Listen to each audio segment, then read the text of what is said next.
Good morning from Bali.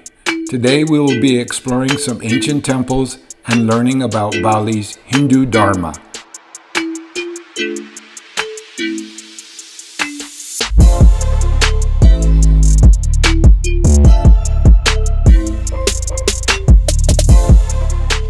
By the way, about the temple we are visiting, so most of them are known touristy. Maybe the second temple is, but then the other two temples are still undiscovered. So we, as a local, we would love to welcome you to our temple then. Okay. Thank you. Great.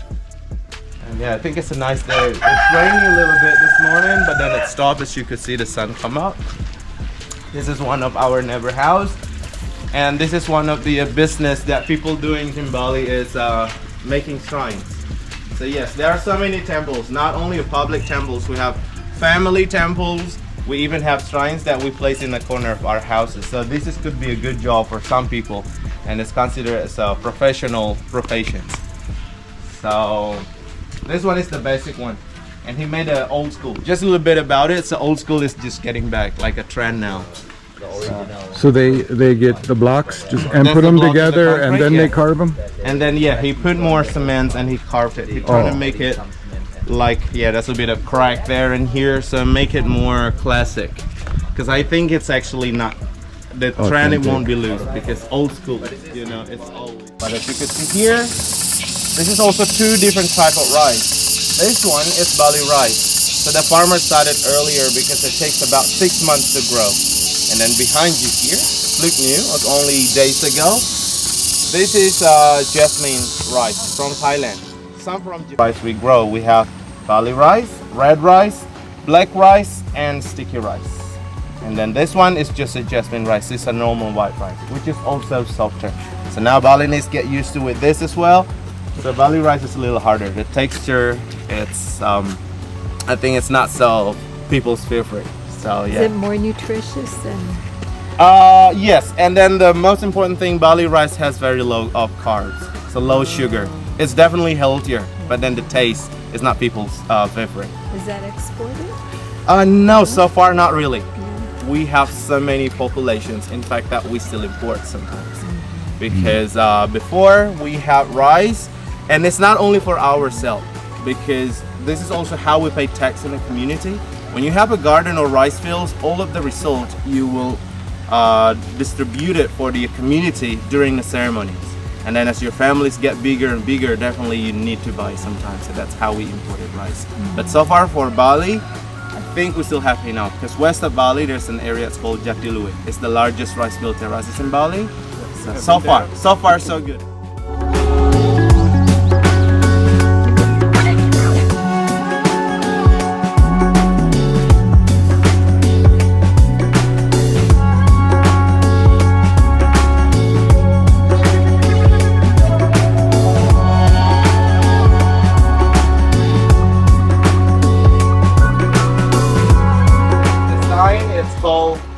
Pura Pegulingan, and above it says Cagar Budaya. So Cagar Budaya, it's mean a culture site. So before 2012, this temple is already protected as a national culture site. And then in 2012, our place is listed become World Cultural Heritage by UNESCO. So exactly, it's called Pakarisan River. So we'd love to welcome you to our area. This area is called Tampaksiring. Or to be exact, you are on top of Pakarisan River. So Pakarisan River is a sacred river for Balinese. And then back to histories, most of the archaeological sites included ancient temples were discovered near the river. So that's the reasons why we listed as a World Cultural Heritage. So following to Pakarisan River, there are so many ancient temples, included the traditional watering system that we call it subak. So subak is an ancient watering system that's been passed down through generations, and now we still keep them or take care of it. And then anyway, so Pura Pegulingan is the name of the temple. Pura itself is mean temple. And then Pegulingan is coming from two words. So it is Pegu and Lingam. So Pegu itself is actually northern part of Myanmar. Lingam, it could be mean headquarters.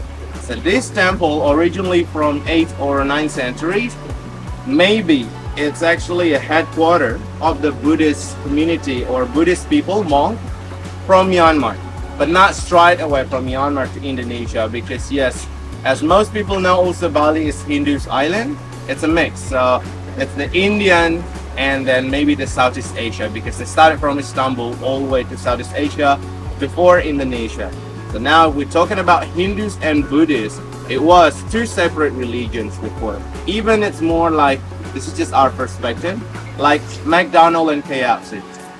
As the sign in central Java is built the biggest Buddhist temple called Borobudur, and then the other one is Prambanan, is the Hinduism site. And after these two biggest temple built, finally the priest came to Bali to explore our island. But the idea is discovering spices and herbs. But then from the most spices and herb discovered actually after our island Bali. So Bali is more like a gate. All the spices come to our islands before they finally proceed and then send it slowly and eventually end up in Istanbul, from Istanbul to Europe. So our community actually been mixed since long time ago. But during the ceremony that we're actually gonna have it next month, we'll have the whole community members here during the ceremony. So you could imagine everything is so decorated. 15 days to make the offerings. And then while the ladies busy with the offerings, the man will be cooking. That's why we have kitchens. So during the ceremony preparations, men will be cooked in Bali. We do dishes as well. So women's busy with the offerings. Boys and girls, the ladies are making the offerings, the men are cooking, and the priest will prepare what he need to prepare. Maybe like start dressing the shrine and everything else. So within 15 days, finally the ceremony will be happening. And when it happens, before we do the praise, so the priest will be sitting there. Later I'll take you inside. So he will lead the whole processions, and then the rest of the people will be waiting here. This is the middle part of the temple. So that's the sacred area. And then, so the gentlemen, who consider as the music players, will start performing here, and then will be boys and girls start the dance perform. So both dance and music in Bali during the ceremony is not just an entertainment, but it's part of the ceremony. It's also as an offering. So we have also responsibility to make this happen. And in my opinion, again, during the ceremony, it's a big holiday for Balinese. Especially if you live in the countryside as a farmer, you don't really have a weekend. Your weekend is during the ceremony. So you see your neighbors, your friends. So in this, during the ceremony, we not only go for prayer, but to socialize, to see your friends and to talk. So this is how also the community built their connections in the temple.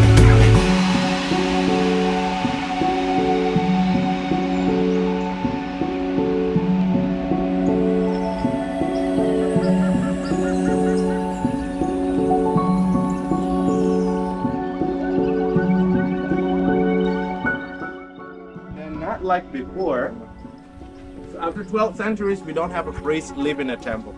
Now priests are living, they have their house, they have their families, so the temple is for public. During the ceremony, this is belong to everyone. Even once a year, we have the Buddhist community. They will have to their worships as how the way the Buddha doing it. And then in Bali, because our religions actually is blended, it's mixed in the 12th century. So that's why I say rest of these shrines built around 12th centuries, but of course it's been renovated.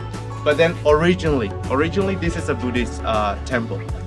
So when our community discovered it in 90s, this was an ancient ruin. All of them were destroyed. Other dialect probably comes from the Buddhist community. And the main things that we discovered is a statue of Buddha about this big. It's made out of a solid gold. And right now, this statue is still inside of these stupas. Two of these religions came to our island. We already had a belief that we call it Tirta. Tirta is an animist. It's more like a local tribes. How we're respecting the nature and the ancestor spirits. We used to live by hunting. Our life is much more simple. Until then, 8th and 9th centuries, the priests came from Java and they introduced a new belief. So it's called Hindus and Buddhists. But here I have to put a note, belief back to 8th and 9th centuries is not just about belief only, but it's a folder. So inside of the folder, you discover beliefs there. There's a new way of believing.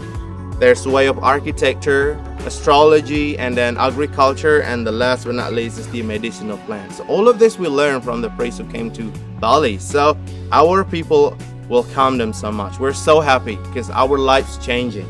So 8 to 9 centuries until 10, these ones grow bigger. So some people finally decide our people become Hindus, some become Buddhists, and some others stay with the original or the enemies, Tirta itself. So there were 3 pillars of religions. This is happening for, yes, about 3 centuries, and then 10 to 11 centuries when things changing, when most of the elder of each of these religions probably passed away.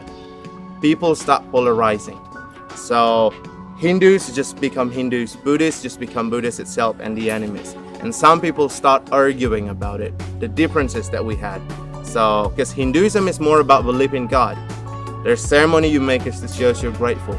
Well, in Buddhism, you don't have. It's not necessary. It's more about love and respect toward each other. It's more about humankind. And then the enemies, we're sacrificing animal for the nature. So this is create differences in opinion. So people arguing end up with fighting, killing each other, probably the worst, and destroying temples. We had that for about almost 100 years. So 10 to 11 centuries. The king that time names Udayana. So he found that this conflict is getting too bad. It's too worse. It started destroying temples. So he invited a priest from Java. His name is Empu Kuturan. When he came along to Bali, he already knew what's happening. Maybe it's happening in Java too. People had an argument or conflict because of the difference. It's actually not about who's better or worse. It's just difference. For example, I think now is our perspective. Buddhism, everything's simple. You don't need to make offerings. In Hinduism, there's a lot of offerings you need to prepare about how to show the grateful. And in animism, killing the animal. This is probably also so hard for the Buddhism people to be accepted because they don't do violence, ahimsa, so they're not killing. So finally, because of this conflict, the priest came to Bali and had a big discussions first with the king and his families, the princes, and the other priests from the other beliefs. So they decide to unify the religions. And lucky it's happening. So close to the end of the 11th centuries, there is a big temple now located about 20 minutes east of Ubud. So the temple is called Pasamuan Tigo. Pasamuan is mean meeting, Tigo is mean 3. It's the meeting of the 3 religions. Everybody who had influence at time, priest, leader of the community, sitting down together and finally agreed to unify the religion. This is the beginning of a new era for our ancestor.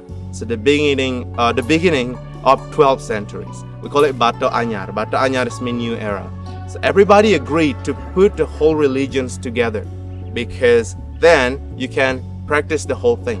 Now we have 3 connections. So we have connections with the God, connection with each other as a humankind, and then our connections with the nature that based on the 3 religions. So we practice it in one frame. That makes why Hindus in Bali is a bit of unique. We call ourselves actually Sanatana Dharma. All the difference is for one purpose, Dharma.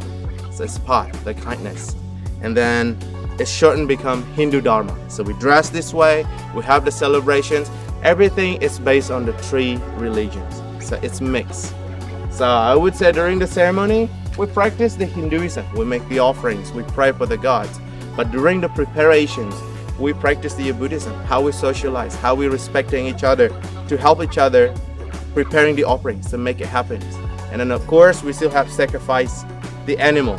So during the ceremony, actually it's our culture to eat together and we will eat a lot of meat. But in the normal days, we have our own diet where we don't really eat meat. At least we eat fish or eggs. So only for big celebration. I believe this is based on the animism. During big celebrations, we're sacrificing and we're eating meat. So then from the Hindu Dharma itself, 12th centuries is a new era. We built the temple look like this now. And then also it's been mentioned on the ancient inscription. It's written down about how people were so happy to rebuild the temple alongside of the river Pakarisan. So maybe because it was destroyed because of the conflict. Then we rebuild it again together with a new architecture. As you maybe seen a temple in India, it's a big carving. It's like chamber where the priest used to live inside. But now in Bali, we don't have chamber. This is the chamber. We just removed the roof. We adjust it with the island. It's tropical. So now sky is the roof. As you entering the temple, a split gate. That means you get inside of a chamber with the sky for the roof.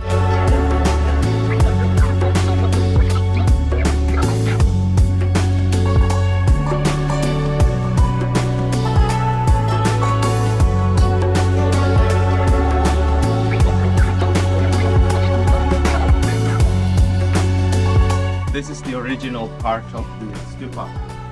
As you could see, there's a figure, actually a woman, like Atlas. It's carrying the weight on his shoulder. That placed by the belt of the stupa.